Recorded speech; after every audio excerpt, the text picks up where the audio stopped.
हाँ जी बच्चों, तो आज हम लोगों को पढ़ना है राउल्स लॉ। इससे पिछले वीडियो में हम लोगों ने पढ़ा था वेपर प्रेशर। वेपर प्रेशर से रिलेटेड कोई डाउट मेरे पास नहीं आया, तो मैं ये मान के चल रहा हूँ कि सभी को वेपर प्रेशर क्लियर होगा। वेपर प्रेशर का यूज होगा राउल्स लॉ के अंदर, ये चीज़ मैंने आप लोगों को पिछले वीडियो में बता दी थी। तो बच्चों आई थिंक वेपर प्रेशर सभी ने डिटेल में पढ़ा होगा, किसी को भी वेपर प्रेशर से रिलेटेड कोई डाउट नहीं होगा। तो बच्चों आज हम लोग पढ़ रहे हैं राउल्स लॉ। राउल्स लॉ बहुत इंपॉर्टेंट टॉपिक है, बहुत आसान है, बहुत ध्यान से करना है और नोट्स मेंटेन करने हैं बच्चों साथ में। तो आज हम लोग पढ़ रहे हैं राउल्स लॉ। टॉपिक का नाम रहेगा बच्चों आप लोगों का Raoult's law.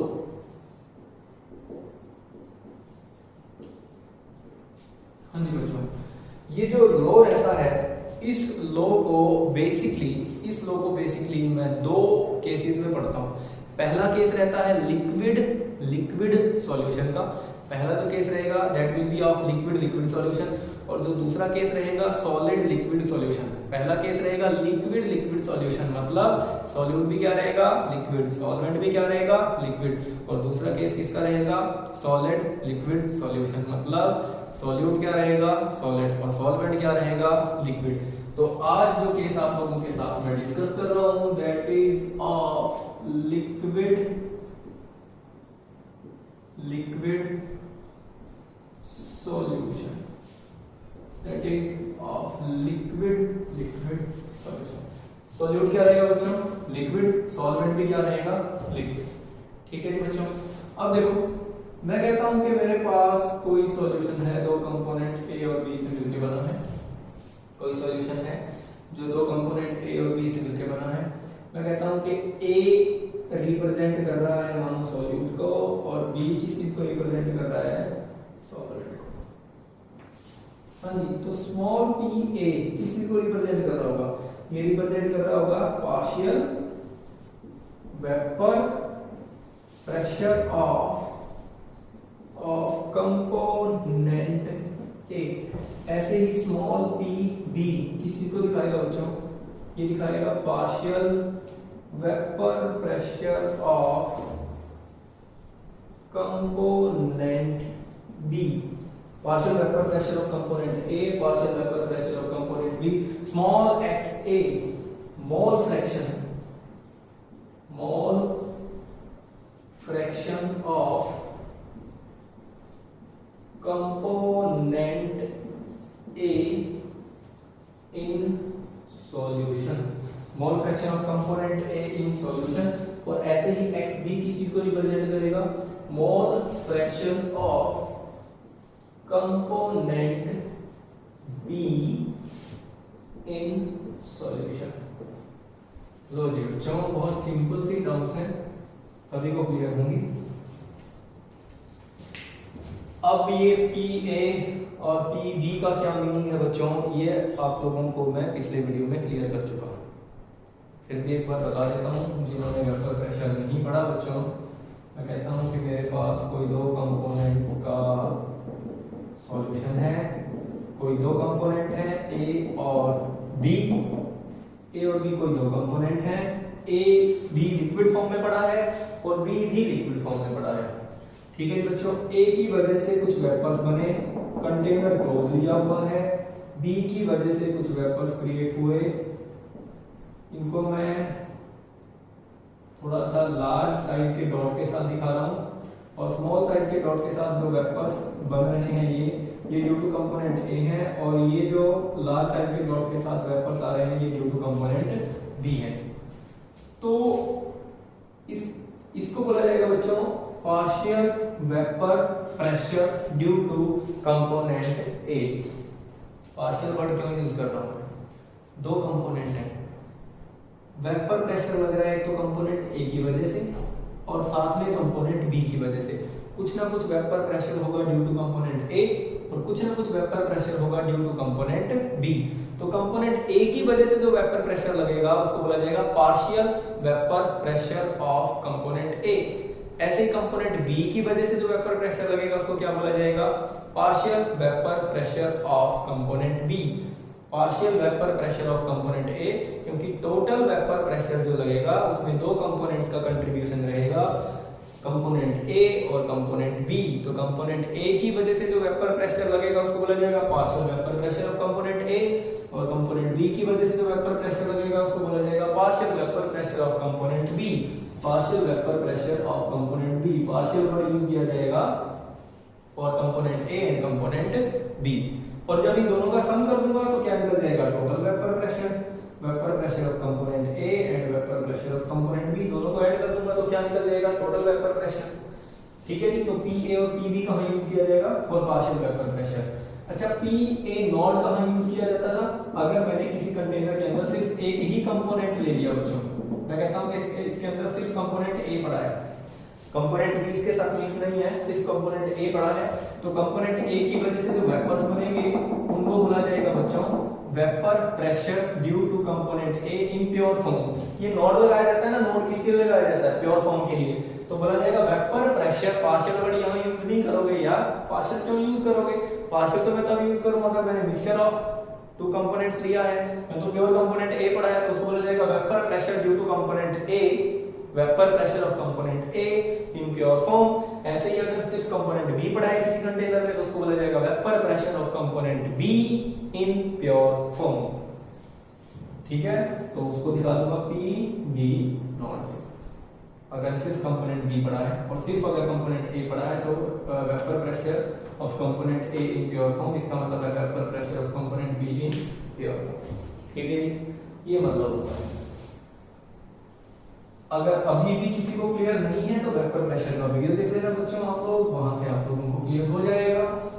So we are moving towards the definition of Raoult's law. देखो राउल्स लॉ क्या कहता है, राउल्स लॉ का कहना ये है भाई कि अगर मैं कोई कंपोनेंट ए और बी का मिक्सचर ले लिया मैंने किसी पर्टिकुलर कंटेनर के अंदर, मानो एक कंटेनर में मैंने दो कंपोनेंट्स को मिक्स कर दिया, मैं कहता हूं कि कंपोनेंट ए ले लिया और साथ में क्या ले लिया, कंपोनेंट बी। कंपोनेंट ए की वजह से वेपर्स आ रहे हैं और साथ में कंपोनेंट बी की वजह से भी वेपर्स आ रहे हैं। ठीक है, अभी मैंने बात करी थी दो कंपोनेंट का मिक्सचर ले लिया, component A and component B. Component A की वजह से वेपर्स आ रहे हैं उनको मैंने स्मॉल डॉट से दिखा दिया, कंपोनेंट बी की वजह से जो वेपर्स आ रहे हैं उनको मैंने लार्ज साइज के डॉट के साथ दिखा दिया। तो कंपोनेंट ए की वजह से जो वेपर्स आएंगे उनको बोला जाएगा partial vapour pressure, partial vapour pressure due to component A, और कंपोनेंट बी की वजह से जो वेपर्स आएंगे वो क्या क्रिएट करेंगे, partial vapour pressure due to component B. तो राउल्स लॉ क्या कहता है कि जो ये पार्शियल वेपर प्रेशर लगाएगा कोई भी कंपोनेंट किसी भी सॉल्यूशन में, पार्शियल वेपर प्रेशर जो अप्लाई करेगा कोई भी कंपोनेंट किसी भी सॉल्यूशन में, किसी भी कंपोनेंट की वजह से जो पार्शियल वेपर प्रेशर होगा किसी भी सॉल्यूशन में, वो डायरेक्टली डिपेंड करेगा किस चीज पे, कि उस कंपोनेंट का मोल फ्रैक्शन क्या है उस सॉल्यूशन में, उस कंपोनेंट का मोल फ्रैक्शन कितना है सॉल्यूशन में। किसी भी कंपोनेंट की वजह से कितना पार्शियल वेपर प्रेशर लगेगा सॉल्यूशन में, किसी भी कंपोनेंट की वजह से कितना पार्शियल वेपर प्रेशर लगेगा वो डिपेंड करेगा इस चीज पे कि उस कंपोनेंट का मोल फ्रैक्शन कितना है सॉल्यूशन के अंदर। इस सॉल्यूशन में कंपोनेंट ए का मोल फ्रैक्शन कितना है, या इस सॉल्यूशन में कंपोनेंट बी का मोल फ्रैक्शन कितना है, इस चीज के ऊपर डिपेंड करेगा। ऐसे ही partial vapour pressure due to component B that will also depend upon, directly depend upon mole fraction of component B in the solution. तो किसी भी कंपोनेंट की वजह से कितना पार्शियल वेपर प्रेशर लगेगा वो इस चीज पे डिपेंड करेगा कि उस कंपोनेंट का मोल फ्रैक्शन कितना है सॉल्यूशन में। तो कंपोनेंट ए की वजह से जो पार्शियल वेपर प्रेशर लगेगा that will be directly proportional to the mole fraction of the component in the solution। और यही डेफिनेशन है राउल्स लॉ की, vapour pressure, partial vapour pressure due to any component in a solution, in a solution, और solution क्या ले रहा हूं मैं, दोनों ही लिक्विड्स क्या हैं, volatile liquids, will be directly proportional to the mole fraction of that component in the solution, will be directly proportional to the mole fraction of that component in the solution at a given temperature। Temperature क्या रखना है, constant, temperature fix होना चाहिए। देखो तो definition क्या लिखी जाएगी बच्चों, मैं कहता हूं partial vapour pressure, partial vapour pressure, partial vapor pressure of any component, partial vapor pressure of any component in a solution। और सॉल्यूशन क्या लिया मैंने, वोलेटाइल लिक्विड्स का सॉल्यूशन लिया है, मतलब in a solution of volatile liquids, in a solution of volatile liquids is directly proportional to directly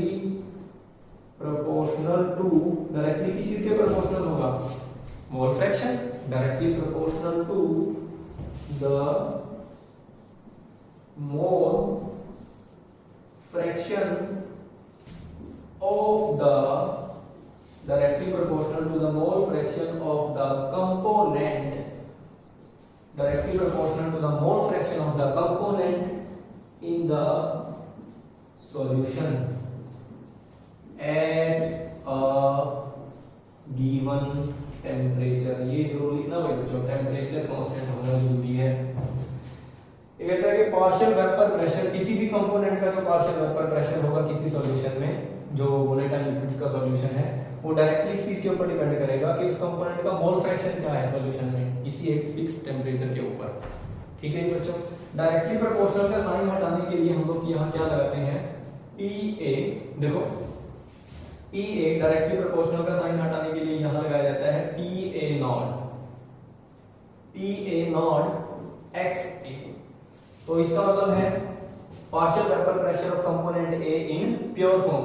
ऐसे ही यहाँ पे डायरेक्टली प्रोपोर्शनल का साइन हटाने के लिए क्या लगाया जाएगा, PB नॉट, और ये क्या है साथ में XB। डायरेक्टली प्रोपोर्शनल का साइन हटाने के लिए यहाँ क्या कांस्टेंट लगाया जाएगा, vapour pressure due to component B in pure form, और ये क्या होगा, vapour pressure due to component A in pure form, vapour pressure due to component A in pure form, vapour pressure due to component B in pure form. तो total vapour pressure कैसे लिखा जाएगा solution का, solution का total vapour pressure अगर मैं simple P से note कर देता हूं तो वो कैसे लिखा जाएगा बच्चों, वो लिखा जाएगा PA प्लस PB करके, PA प्लस PB कर दूंगा, है ना। Partial vapour pressure due to component A और partial vapour pressure due to component B, दोनों को ऐड कर दूंगा तो क्या निकल जाएगा, total vapour pressure of the solution. Definition clear हुई सभी को बच्चों, डेफिनेशन को ध्यान से पढ़ना। एक बार और मैं बता रहा हूं कि किसी भी कंपोनेंट का जो पार्शियल वेपर प्रेशर होगा वो डायरेक्टली किस चीज के ऊपर डिपेंड करेगा कि उस कंपोनेंट का मोल फ्रैक्शन कितना है सॉल्यूशन में। डायरेक्टली प्रोपोर्शनल का साइन हटाने के लिए कांस्टेंट आएगा, और ये कांस्टेंट यहाँ क्या होगा, यहाँ होगा vapour pressure due to component A in pure form, vapour pressure due to component B in pure form, दोनों को ऐड कर दूंगा तो क्या निकल जाएगा, total vapour pressure of the solution. अच्छा अब देखो ध्यान से, क्या मैं इस डेफिनेशन को राउल्स लॉ की डेफिनेशन को ऐसे भी लिख सकता हूं, यहां से देखना कि partial vapour pressure of any component in a solution at a given temperature will be equal to, किसके इक्वल होगा, mole fraction of the component will be equal to mole fraction of the component in the solution multiplied with the किसके साथ multiply किया हुआ है, multiplied with the vapor pressure of the component in pure form। दोबारा repeat कर रहा हूं, ध्यान से देखो, लिख देता हूं बच्चों एक बार, देखो ध्यान से मैं क्या कह रहा हूं। इस डेफिनेशन को देखो, चाहे ऐसे लिख लो, एक डेफिनेशन और लिखवा रहा हूं, कंफ्यूज नहीं होना, दोनों का मीनिंग वही है। एक इस चीज को मैं इस तरीके से भी लिख सकता हूं, मैं कहता हूं कि partial vapour pressure of any component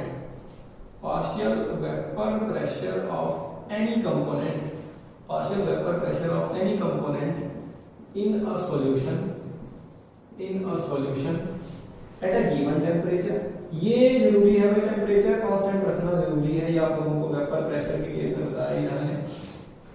वहां टेम्परेचर एक फिक्स टेम्परेचर के ऊपर इक्विलिब्रियम आ जाता है, जहां पे रेट ऑफ डिसोल्यूशन किसके बराबर आ जाता है, रेट ऑफ इवेपोरेशन की। तो जहां भी वेपर प्रेशर की बात करूंगा ना, वहां इक्विलिब्रियम होगा और एक फिक्स टेम्परेचर की बात कर रहा हूं मैं। तो partial vapour pressure of any component in a solution at a given temperature will be equal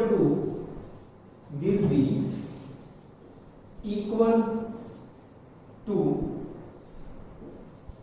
mole fraction of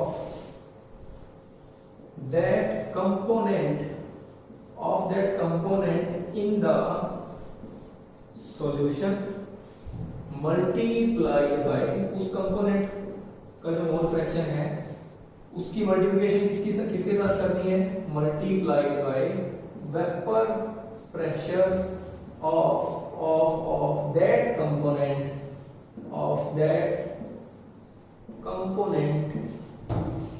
in pure state या प्योर फॉर्म, जो भी बचा। देखो ये जो मैं चीज लिख रहा हूँ PA is equal to PA not XA, इसको मैंने वर्ड्स में लिखा है।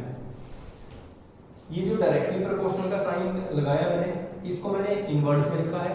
और डायरेक्टली प्रोपोर्शनल का साइन हटाने के बाद जब मैंने इस इक्वेशन को इस फॉर्म में लिख दिया, तो इस इक्वेशन को मैं यहाँ पे लिख रहा हूँ।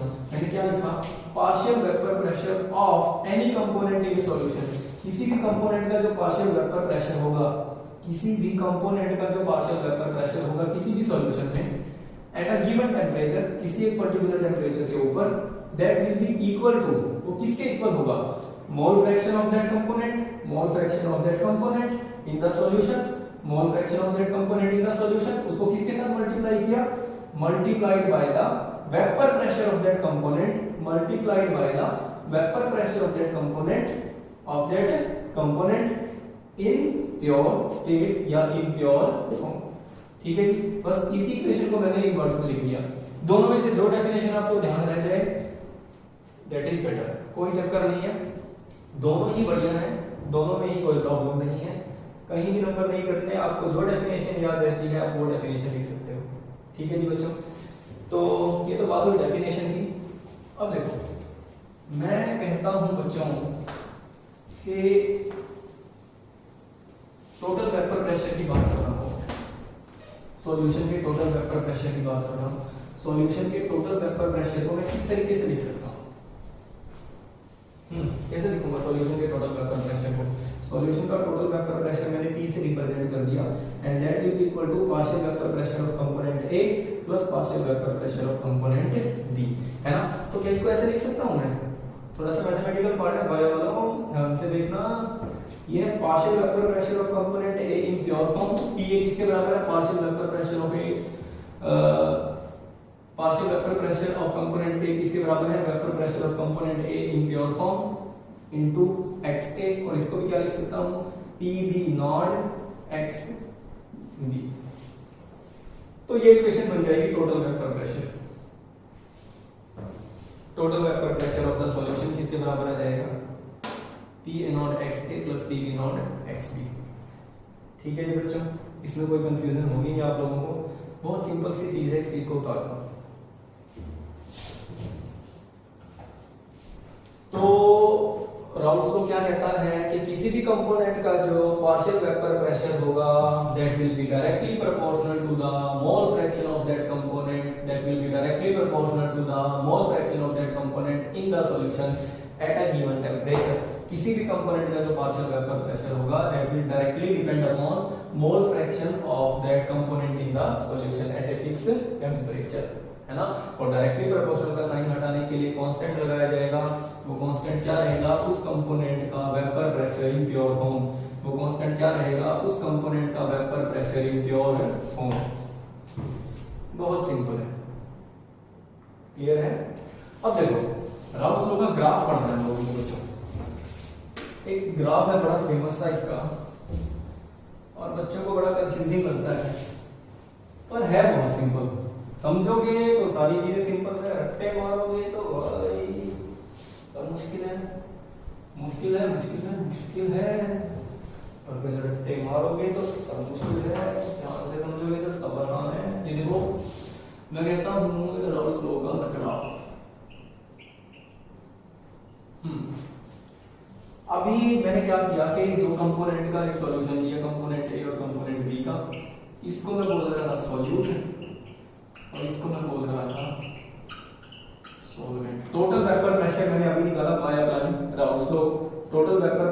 सॉल्यूशन क्या आया, total vapour pressure of solution क्या आया बच्चों, P A not x A plus P B not X B. अरे वो भी लिखूं क्या, देखो कंपोनेंट ए की वजह से जो पार्शियल वेपर प्रेशर होगा वो किसके बराबर होगा, P A not x A के अकॉर्डिंग टू लॉर्ड्स लॉ। ऐसे ही P B partial vapour pressure due to component B वो किसके बराबर होगा, P B not X B के बराबर होगा, है ना। तो दोनों को ऐड कर दूंगा तो टोटल वेपर प्रेशर निकल जाएगा, that will be P A plus P B. और इसको कैसे लिखूंगा बच्चों, इसको लिखूंगा P A not x A plus P B not X B. I think there should not be any problem with this relation, है ना। अब देखो क्या इस रिलेशन को which is representing the total vapour pressure of the solution, मैं ऐसे लिख सकता हूं, कंपोनेंट ए का मोल फ्रैक्शन और कंपोनेंट बी का मोल फ्रैक्शन, उन दोनों का सम कितना रहता है, हमेशा 1 रहता है। तो क्या मैं कंपोनेंट ए का मोल फ्रैक्शन ऐसे लिख सकता हूं 1 माइनस एक्स बी, ऐसे लिख सकता हूं 1 माइनस एक्स बी, लिख लो जी, क्या प्रॉब्लम है, अरे लिख सकते हैं यार x a 1 minus X B करके। तो x a की जगह पुट कर देता हूं 1 माइनस एक्स बी। इस पूरे के पूरे रिलेशन को मैं ले आता हूं in terms of X B. तो क्या आएगा, टोटल वेपर प्रेशर किसके बराबर हो जाएगा बच्चों, क्या इसको मैं लिख लूंगा पी ए नॉट एक्स ए की जगह क्या पुट कर दिया मैंने 1 माइनस एक्स बी। बच्चों थोड़ा मैथमेटिकल पार्ट है, जरा ध्यान से समझना, बायो वाला 1 minus X B plus P B not X B, ऐसे लिख सकता हूं। इस इक्वेशन में पुट कर दी मैंने एक्स ए की वैल्यू, तो क्या आ गया टोटल वेपर प्रेशर पी। ये सब जो मैथमेटिकल पार्ट कर रहा हूं ये ग्राफ समझाने के लिए कर रहा हूं, एक बार देखो। तो पी ए नॉट अंदर मल्टीप्लाई करूंगा minus P A not X B plus P B not X B, ये कर सकता हूं मैं, हो जाएगा। अंदर मल्टीप्लाई किया इसको, ब्रैकेट ओपन हो गई, P B not X B आ गया, है ना। और इसमें से इसमें से इसमें से इसमें से इसमें से इसमें से क्या कॉमन ले लिया, एक्स बी ना, एक्स बी कॉमन आया तो क्या आएगा, देखो इस टर्म में से और अगर इस टर्म में से मैं एक्स बी कॉमन ले लेता हूं तो आएगा P B not minus P A naught, है ना। तो इसको लिख सकता हूं P B not minus P A naught, bracket में बाहर क्या आएगा X B plus P A naught.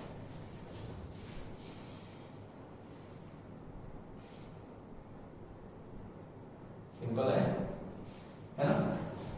तो ये मैंने अब जो पूरा का पूरा रिलेशन ये था टोटल वेपर प्रेशर का, उसको मैंने निकाल लिया in terms of X B, in terms of X B ले लिया मैंने। ऐसे ही इस रिलेशन को in terms of X A भी तो निकाल सकता हूं ना। In terms of X A कैसे लूंगा मैं, कि टोटल वेपर प्रेशर मेरे पास था P A not x A plus P B not X B, है ना। तो मैं यहाँ क्या करता हूँ, as we know X A plus X B is equal to 1, तो एक्स बी की जगह क्या पुट कर देता हूँ बच्चों, एक्स बी की जगह पुट कर देता हूँ 1 माइनस एक्स ए। ध्यान से समझना, ध्यान से, टोटल वेपर प्रेशर किसके बराबर हो गया, देखो P A not x A plus P B not 1 minus x A. I am going with the flow, तो P A not x A plus P B not minus P B not x A, अंदर multiply कर दिया मैंने, bracket open कर दी, बिल्कुल वैसे जैसे हम किया था।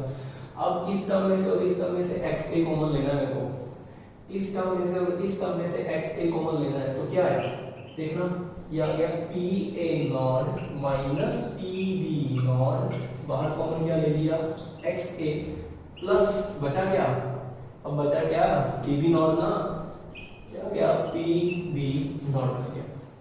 अब देखो ऊपर यहाँ आया P B not minus P A naught, तो मैं ना नीचे इस टर्म में भी क्या बना लेता हूँ P B not minus P A naught. अब सर आप यहाँ P B not minus P A naught क्यों बना रहे हो इसको, जब ये ग्राफ प्लॉट करूंगा ना उस टाइम क्लियर करूंगा।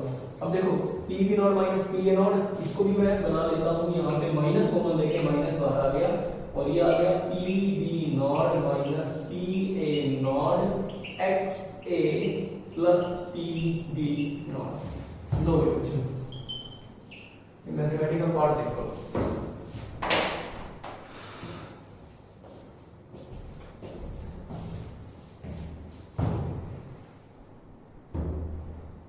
सारी भाषा समझ में आ रही है भाई बोलो, है ना।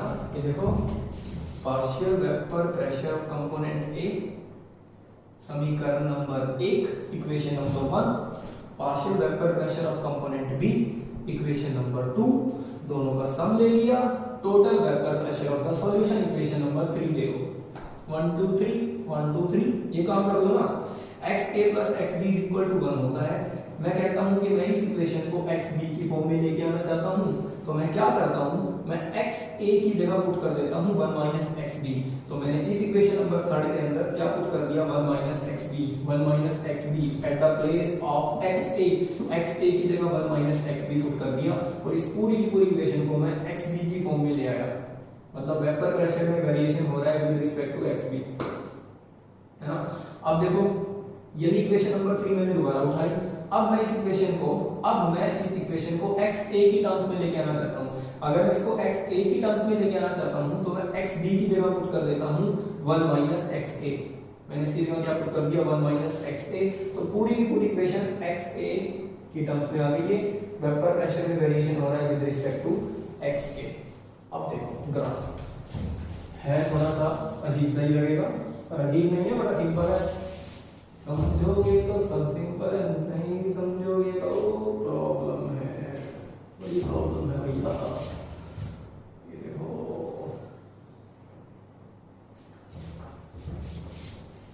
थोड़ा सा ध्यान से समझना इस चीज को। ये मैंने लिया वाई एक्सिस, ये मैं ले रहा हूँ एक्स एक्सिस। वाई एक्सिस के ऊपर ले रहा हूँ मैं वेपर प्रेशर। ये भी किस चीज को इंडिकेट करेगा, वेपर प्रेशर। मतलब वाई एक्सिस के अलॉन्ग जो वेरिएशन होगा वो वेपर प्रेशर में वेरिएशन हो रहा है, और एक्स एक्सिस के अलॉन्ग जो वेरिएशन होगा वो मोल फ्रैक्शन में वेरिएशन हो रहा है। किसमें, मोल फ्रैक्शन में। अब सर ये क्या कर रहे हो, वेपर प्रेशर में variation with respect to mole fraction, vapour pressure में variation with respect to mole fraction, vapour pressure में variation with respect to mole fraction, vapour pressure में वेरिएशन साथ साथ में मोल फ्रैक्शन। यही तो कह रहा था राउंड्स लॉ कि अगर मोल फ्रैक्शन में चेंज आएगा तो वेपर प्रेशर में चेंज आएगा, अगर वेपर प्रेशर में चेंज आएगा तो मोल फ्रैक्शन में चेंज आएगा, मोल फ्रैक्शन में चेंज आएगा तो वेपर प्रेशर में चेंज आएगा। अब मैं वही तो कर रहा हूँ, मोल फ्रैक्शन में चेंज आएगा तो किस में चेंज आएगा, वेपर प्रेशर में। मोल फ्रैक्शन में चेंज आएगा तो किस में चेंज आएगा, वेपर प्रेशर, है ना। अब देखो अब ये क्या बोल रहा है, दो कंपोनेंट है मेरे पास, एक कंपोनेंट ए है, दूसरा कंपोनेंट बी है।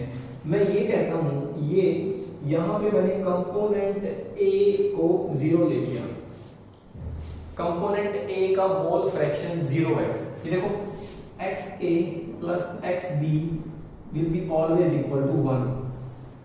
अगर किसी सॉल्यूशन के अंदर दो कंपोनेंट प्रेजेंट हैं तो दोनों कंपोनेंट्स के मोल फ्रैक्शन का सम हमेशा 1 के बराबर होगा। और अगर मैंने किसी एक कंपोनेंट का मोल फ्रैक्शन 0 ले लिया तो सिर्फ वहां कंपोनेंट बी बचेगा, कंपोनेंट ए क्या हो जाएगा, 0 हो जाएगा। तो मैं यहाँ बेसिकली बोलना क्या चाह रहा है, यहाँ ये बोल रहा है कि इस पोजीशन के ऊपर ना, इस सिचुएशन के ऊपर सिर्फ कंपोनेंट ए प्रेजेंट है सॉल्यूशन में, तो कंपोनेंट बी कितना हो जाएगा, ऑब्वियस सी बात है यार 1 होगा। टोटली कंपोनेंट क्या होगा, 1 होगा ना। देखो ये 0 पुट कर दिया तो एक्स बी किसके बराबर हो जाएगा, 1। मोल फ्रैक्शन सिर्फ किसका होगा, कंपोनेंट बी का। मोल फ्रैक्शन क्या है, सारे के सारे मोल्स किसके होंगे, कंपोनेंट बी के होंगे।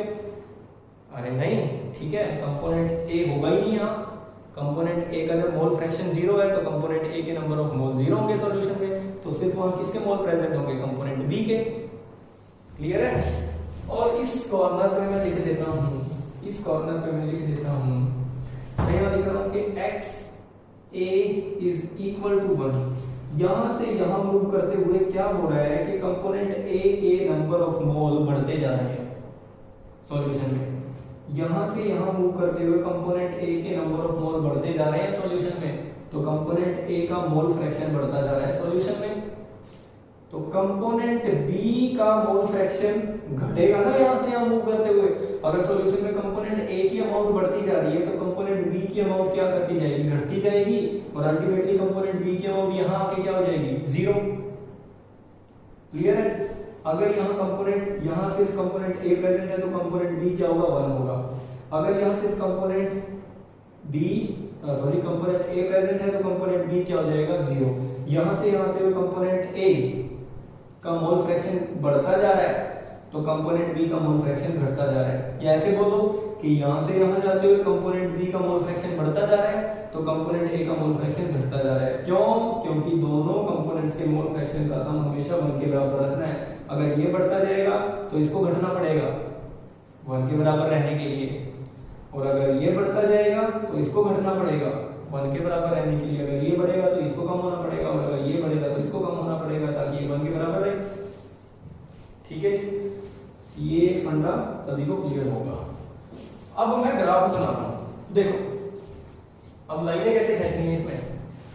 पहले मैं इस इक्वेशन नंबर 1 को उठा लेता हूं। इक्वेशन नंबर 1 ले लो यार, ये इक्वेशन नंबर 2 बोल दो, इसको इक्वेशन नंबर 3 बोल दो, इसको मैं बोल देता हूं इक्वेशन नंबर 4, और इसको मैं बोल देता हूं यार इक्वेशन नंबर 5। इतनी बड़ी रामायण नहीं है, बहुत सिंपल सी चीज है।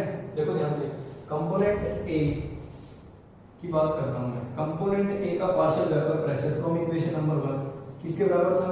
P A naught x A। किसके बराबर था? P A naught x A। Straight line equation y is equal to mx plus c apply करो, y is equal to mx plus c।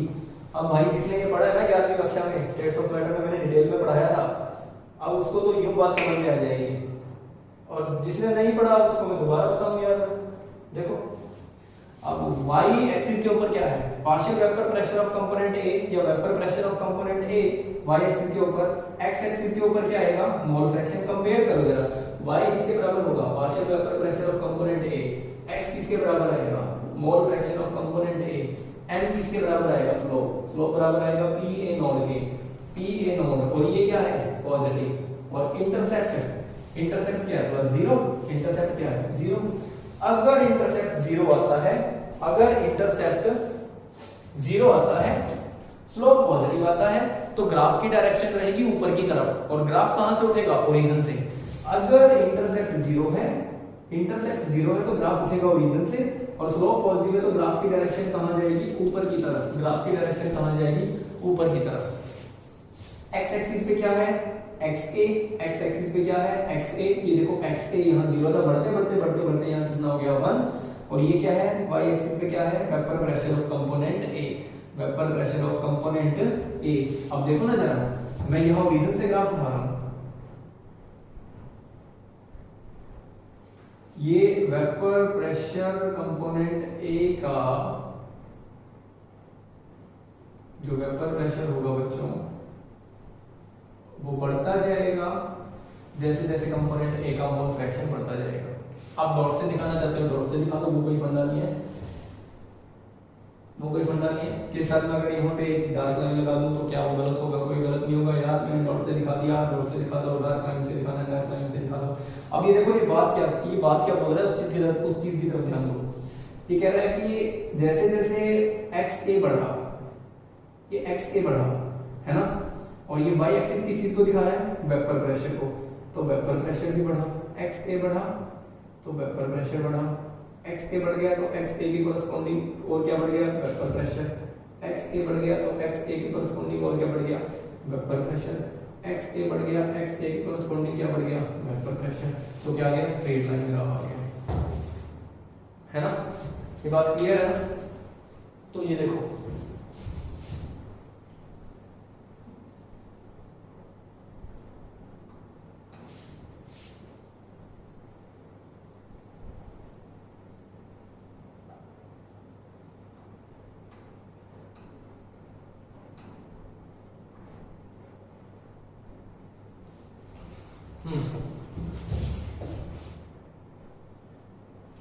ये देखो, अब ये लाइन किस चीज को रिप्रेजेंट कर रही है? ये रिप्रेजेंट कर रही है PA is equal to PA not XA को।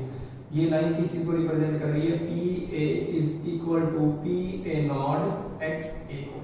PA is equal to PA not XA। जैसे जैसे XA बढ़ता जा रहा है, जैसे जैसे XA बढ़ता जा रहा है बच्चों, वैसे वैसे जैसे जैसे XA बढ़ता जा रहा है, वैसे वैसे पार्शियल वेपर प्रेशर बढ़ता जा रहा है, और क्या आ गई? स्ट्रेट लाइन इक्वेशन आ गई। तो जो ये लाइन है ये किस चीज को रिप्रेजेंट कर रही है? PA is equal to PA not XA, मतलब partial vapour pressure of component A को दिखा रही है ये लाइन। कंपोनेंट ए के पार्शियल वेपर प्रेशर को दिखा रही है। ठीक है जी। अब कंपोनेंट बी का पार्शियल वेपर प्रेशर खींचता हूँ, उसके बाद मैं नोट कर दूंगा, यहाँ पे सारी चीजें लिख दूंगा, अदरवाइज ये ड्राइंग में थोड़ी सी प्रॉब्लम आएगी। अब देखो कंपोनेंट बी की बात करता हूँ। कंपोनेंट बी तो ऐसे ही बनेगा, मैंने कंपोनेंट बी ले लिया, उसको लिख सकता हूँ P B is equal to P B not X B, है ना। अब y is equal to mx plus c लिख सकता हूँ इस चीज को भी। अब y एक्सिस के ऊपर तो क्या आ गया बच्चों, pb, x एक्सिस के ऊपर क्या आ गया, xb, y एक्सिस के ऊपर pb, x एक्सिस के ऊपर xb, m क्या है बच्चों, m है pb नॉट, मतलब ये पॉजिटिव है तो स्लोप पॉजिटिव रहेगा, ग्राफ की डायरेक्शन कहाँ रहेगी, ऊपर की तरफ, और इंटरसेप्ट इज 0 उठेगा कहाँ से, ओरिजिन से। ये देखो x एक्सिस के ऊपर xb 0, ग्राफ उठेगा यहाँ से, क्योंकि xb के कॉरस्पॉन्डिंग ओरिजिन ये है, xb के कॉरस्पॉन्डिंग ओरिजिन ये है, इंटरसेप्ट 0 है तो ग्राफ उठेगा यहाँ से, ग्राफ उठेगा यहाँ से, और स्लोप पॉजिटिव है तो कहाँ जाएगा, ऊपर की तरफ। स्लोप पॉजिटिव है तो ग्राफ कहाँ जाएगा, ऊपर की तरफ। लो भाई ये ग्राफ बन गया।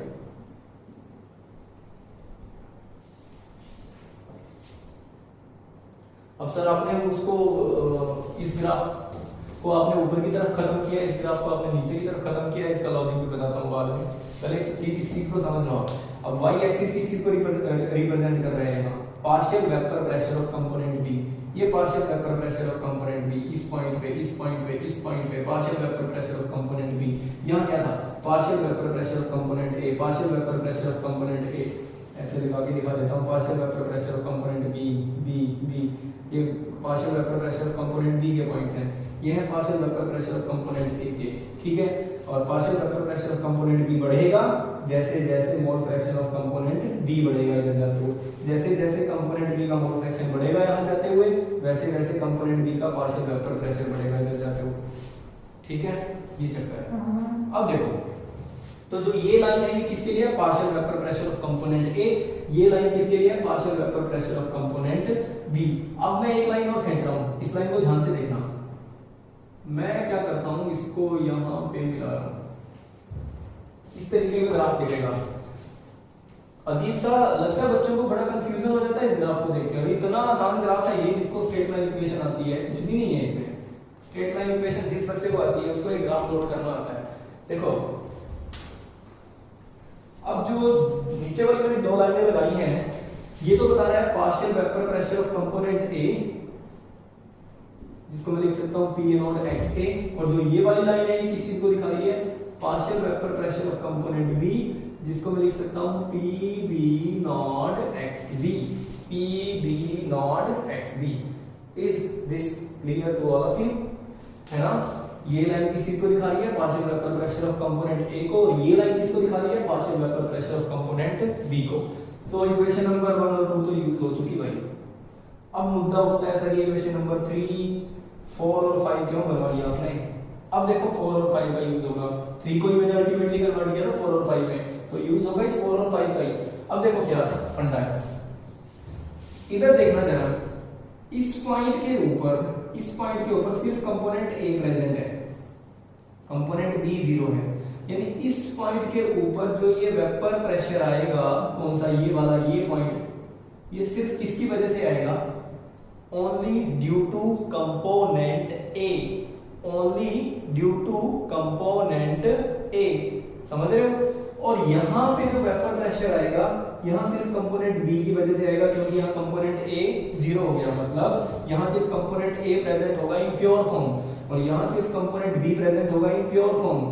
तो ये जो पॉइंट आएगा, ये वेपर प्रेशर आएगा, ये किसकी वजह से आएगा, सिर्फ कंपोनेंट बी की वजह से इन प्योर फॉर्म। अब देखो मैं इक्वेशन नंबर 4 अप्लाई करके दिखाता हूं इस पे। इक्वेशन नंबर 4 क्या थी, P is equal to P B not minus P A not X B plus P A naught. अब ये आई कहां से बनी हूं, ये आई यहां से है, P A not x A plus P B not X B. इसी को अल्टीमेटली मैंने किसमें कन्वर्ट किया था, P B not minus P A not X B plus P A naught. Clear है ना। अब यहाँ y is equal to x plus c apply करना, y is equal to x plus c apply करना जरा। y axis पे क्या आएगा, y एक्सिस पे आएगा total vapour pressure, y axis पे आएगा टोटल वेपर प्रेशर, ठीक है जी। x एक्सिस पे क्या आएगा, x एक्सिस पे आएगा xb, x एक्सिस पे क्या आएगा xb, xb। और स्लोप क्या है, स्लोप यहाँ लिख देता हूँ मैं, विजिबल होगा यहाँ सभी को। एम यहाँ क्या है, P B not minus P A naught. अच्छा ये पॉजिटिव है या नेगेटिव है, पॉजिटिव है, P B not minus P A naught, अभी कुछ माइनस तो नहीं है ना, पॉजिटिव है ये, तो ये क्या है, स्लोप पॉजिटिव है। अच्छा इंटरसेप्ट आया है क्या इसका, इंटरसेप्ट आया है, सी को कंपेयर करूंगा पी ए नॉट के साथ, तो सी किसके बराबर होगा, पी ए नॉट के साथ, और इंटरसेप्ट क्या आ गया, पॉजिटिव आ गया, intercept positive, slope positive. Slope positive तो ग्राफ की डायरेक्शन कहां रहेगी, ऊपर की तरफ, ग्राफ कहां जाएगा, ऊपर की तरफ। अगर इंटरसेप्ट पॉजिटिव आता है तो ग्राफ वाई एक्सिस को ऊपर की तरफ काटता है, ओरिजिन से ऊपर की तरफ काटेगा। और अगर इंटरसेप्ट नेगेटिव आता है तो ग्राफ वाई एक्सिस को ओरिजिन से नीचे की तरफ काटता है। अगर इंटरसेप्ट पॉजिटिव आता है, ये वाई एक्सिस है, ये एक्स एक्सिस है, ये वाई एक्सिस खींच रहा हूं और ये एक्स एक्सिस खींच दिया। अगर इंटरसेप्ट पॉजिटिव आता है तो इंटरसेप्ट पॉजिटिव आने का मतलब है ग्राफ इस वाई एक्सिस को ऊपर की तरफ काटेगा, ऊपर की तरफ काटेगा ओरिजिन से, इस ओरिजिन से ग्राफ वाई एक्सिस को ऊपर की तरफ काटेगा, ठीक है। और अगर इंटरसेप्ट नेगेटिव आया है तो इस ओरिजिन से ग्राफ वाई एक्सिस को नीचे की तरफ काटेगा, इस ओरिजिन से ग्राफ वाई एक्सिस को नीचे की तरफ काटेगा। इसका मतलब है इंटरसेप्ट क्या है, नेगेटिव है, और इसका मतलब है इंटरसेप्ट क्या है, पॉजिटिव है। तो अब ये फंडा है, इंटरसेप्ट यहाँ क्या है, पॉजिटिव है, इंटरसेप्ट पॉजिटिव है तो ग्राफ वाई एक्सिस को ऊपर की तरफ काटेगा, वाई एक्सिस को ओरिजिन से ऊपर की तरफ काटेगा, काट रहा है, ठीक है। स्लोप पॉजिटिव है तो ग्राफ की डायरेक्शन कैसी रहेगी, ऊपर की तरफ, लो जी ग्राफ जाएगा ऊपर की तरफ। स्लोप पॉजिटिव है तो ग्राफ कहां जाएगा, ऊपर की तरफ, क्लियर है। अच्छा इंटरसेप्ट की वैल्यू कितनी है, पी ए नॉट, ये इंटरसेप्ट है यहां से यहां तक, इंटरसेप्ट जो मैथ वाले हैं उनको बिल्कुल क्लियर होनी होगी बात, ये इंटरसेप्ट है, ये इंटरसेप्ट है। तो बच्चों ये क्या आएगा यहाँ पे, पी ए नॉट, और ये पी ए नॉट किस चीज को रिप्रेजेंट कर रहा है, यहाँ इंटरसेप्ट को, पी ए नॉट किस चीज को रिप्रेजेंट कर रहा है, इंटरसेप्ट को। इंटरसेप्ट कितना है, पी ए नॉट, तो P A naught. Slope positive है तो ग्राफ की डायरेक्शन कहां होगी, ऊपर की तरफ, ग्राफ की डायरेक्शन कहां होगी, ऊपर की तरफ। ग्राफ है किस किस के बीच में, टोटल वेपर प्रेशर और एक्सबी के बीच में, यहां से यहां जाते हुए एक्सबी बढ़ता जा रहा है तो टोटल वेपर प्रेशर भी बढ़ता जा रहा है। एक्सबी में वेरिएशन हो रहा है, लेकिन इस पॉइंट की अगर बात करता हूं तो इस पॉइंट पे सिर्फ कंपोनेंट ए प्रेजेंट है, तो यहाँ पे जो वेपर प्रेशर आएगा that will be only due to component A. देखो कंपोनेंट बी 0 है, यहाँ सिर्फ कंपोनेंट ए प्रेजेंट है, तो जो ये वेपर प्रेशर होगा ये सिर्फ किसकी वजह से आएगा, कंपोनेंट प्योर कंपोनेंट ए की वजह से। अब इधर आना, जो नीचे वाली इक्वेशन है, नीचे वाली इक्वेशन को यूज करता हूँ। नीचे वाली इक्वेशन का मीनिंग क्या है सर, ये क्यों करवाई आपने। अब ये देखो P is equal to minus P B not minus P A not x A plus P B naught, y is equal to M X plus C. Y axis पे क्या आ गया P, एक्स एक्सिस पे क्या आ गया बच्चों, minus sorry x axis पे क्या आ गया, एक्स ए, एक्स एक्सिस पे क्या आया, एक्स ए। अब स्लोप क्या आ गया, स्लोप आ गया minus P B not minus P A naught. Slope negative आया आपके पास, देखो स्लोप की वैल्यू वही है जो यहाँ पे थी, स्लोप की वैल्यू यहाँ पे क्या थी, P B not minus P A naught, यहाँ भी क्या है, P B not minus P A naught. मैंने बताया था कि इस चीज को मैं बाद में एक्सप्लेन करूंगा कि P B not minus P A naught क्यों ले रहा हूँ मैं नीचे वाली इक्वेशन में, P A naught minus P B naught क्यों नहीं छोड़ दिया मैंने इसको मैंने क्यों कन्वर्ट किया P B not minus P A naught में, इसलिए कन्वर्ट किया क्योंकि दोनों इक्वेशन के अंदर स्लोप की वैल्यू क्या होनी चाहिए, सेम, बस एक में स्लोप पॉजिटिव है दूसरे में नेगेटिव है। अगर पॉजिटिव है तो ग्राफ की डायरेक्शन ऊपर की तरफ, अगर स्लोप नेगेटिव है तो ग्राफ की डायरेक्शन नीचे की तरफ, ग्राफ की डायरेक्शन कहां, नीचे की तरफ। अब जो ये ग्राफ है ना, इस ग्राफ में स्लोप नेगेटिव है तो ग्राफ की डायरेक्शन कहां जाएगी, नीचे की तरफ जाएगी। अब इंटरसेप्ट देखना क्या है, इंटरसेप्ट आ रहा है पी बी नॉट और इंटरसेप्ट पे क्या है, पॉजिटिव। इंटरसेप्ट पॉजिटिव आने का मीनिंग, इंटरसेप्ट पॉजिटिव आने का मीनिंग है कि वाई एक्सिस को कहां काटेगा, ऊपर की तरफ काटेगा। वाई एक्सिस को काट रहा है ऊपर की तरफ काट रहा है, ठीक है ग्राफ किस किस के बीच में, टोटल वेपर प्रेशर और एक्स ए के बीच में, और एक्स ए जैसे जैसे बढ़ता जाएगा वैसे वैसे टोटल वेपर प्रेशर में वेरिएशन आ रहा है। अब देखो स्लोप क्या है, नेगेटिव, स्लोप नेगेटिव है तो ग्राफ कहां आ रहा है, नीचे की तरफ ग्राफ आ रहा है। जो ये लाइन है ना, जो ये वाली लाइन है, ये टोटल वेपर प्रेशर को रिप्रेजेंट कर रही है, ये देखो टोटल वेपर प्रेशर को रिप्रेजेंट कर रही है, और उस टोटल वेपर प्रेशर को मैंने अलग अलग फॉर्म में लिख दिया, एक इस इक्वेशन की फॉर्म में लिख दिया और एक इस इक्वेशन की फॉर्म में लिख दिया। दोनों इक्वेशन से यही लाइन आएगी, दोनों इक्वेशन इसी लाइन को रिप्रेजेंट कर रही है, ठीक है ना। अब ये देखो स्लोप नेगेटिव है तो ग्राफ की डायरेक्शन कहां, नीचे की तरफ, और इंटरसेप्ट पॉजिटिव है, इंटरसेप्ट पॉजिटिव है तो ग्राफ वाई एक्सिस को ऊपर की तरफ काट रहा है, ओरिजिन से ऊपर की तरफ काट रहा है। तो जो ये वाला पॉइंट है ये किस चीज को रिप्रेजेंट करेगा, ये रिप्रेजेंट करेगा पी बी नॉट को, क्योंकि यहाँ कंपोनेंट ए टोटली जीरो है, यहाँ पे सिर्फ और सिर्फ कंपोनेंट बी प्रेजेंट होगा, तो यहाँ सिर्फ और सिर्फ कंपोनेंट बी प्रेजेंट होगा, तो वेपर प्रेशर सिर्फ किसकी वजह से होगा, कंपोनेंट बी की वजह से। यहाँ सिर्फ कंपोनेंट ए प्रेजेंट होगा तो यहाँ वेपर प्रेशर सिर्फ किसकी वजह से होगा, कंपोनेंट ए की वजह से। और ये लाइन किस चीज को रिप्रेजेंट कर रही है, ये रिप्रेजेंट कर रही है टोटल वेपर प्रेशर को, इसको मैं लिख देता हूँ P A not x A plus P B not X B. अब ये मत बोलना आप लोग कि सर आपने इसको बस P A not x A plus P B not X B क्यों लिख के छोड़ दिया, अरे इसी को तो यही तो था P A not x A plus P B not X B, इसी को तो मैंने चेंज किया था इस इक्वेशन में, और इस इक्वेशन को मैंने चेंज किया था इस इक्वेशन में, चाहे ये इक्वेशन है, चाहे ये इक्वेशन है, चाहे ये इक्वेशन है, चाहे 3 है, चाहे 4th है, चाहे 5th है, तीनों इक्वेशन का मीनिंग एक ही है, किस चीज को रिप्रेजेंट कर रही है, टोटल वेपर प्रेशर को। बस उसको मैंने अलग अलग फॉर्म में लिख लिया, अलग अलग फॉर्म में लिख के मैंने इस ग्राफ को समझाने की कोशिश करी आप लोगों को, ठीक है जी बच्चों, है कुछ भी नहीं है, बहुत सिंपल है। ये रिप्रेजेंट कर रहा है टोटल वेपर प्रेशर को, ये लाइन रिप्रेजेंट कर रही है टोटल वेपर प्रेशर को, ये लाइन रिप्रेजेंट कर रही है partial vapour pressure due to component A को, और ये लाइन रिप्रेजेंट कर रही है partial vapour pressure due to component B. यहाँ सिर्फ कंपोनेंट ए प्रेजेंट होगा, कंपोनेंट बी जीरो हो जाएगा, तो सिर्फ ओनली क्योंकि कंपोनेंट ए प्रेजेंट है तो सिर्फ कंपोनेंट ए की वजह से वेपर प्रेशर आएगा, तो उसको बोलूंगा vapour pressure due to only component A in pure form, और यहाँ सिर्फ कंपोनेंट बी प्रेजेंट होगा, कंपोनेंट ए जीरो हो जाएगा, तो इसको बोलूंगा vapour pressure due to component B in pure form. ठीक है जी बच्चों, ये है आप लोगों का Raoult's law in case of liquid solutions. पढ़ के देखना, लिख के देखना, समझ के देखना, वीडियो को रिपीट करके देखना, कहाँ मैं क्या बोल रहा हूँ, सब कुछ क्लियर हो जाएगा। ठीक है जी बच्चों, तो इससे नेक्स्ट वीडियो में हम लोग पढ़ेंगे Raoul's law in case of solid liquid solutions. ठीक है जी बच्चों, थैंक यू।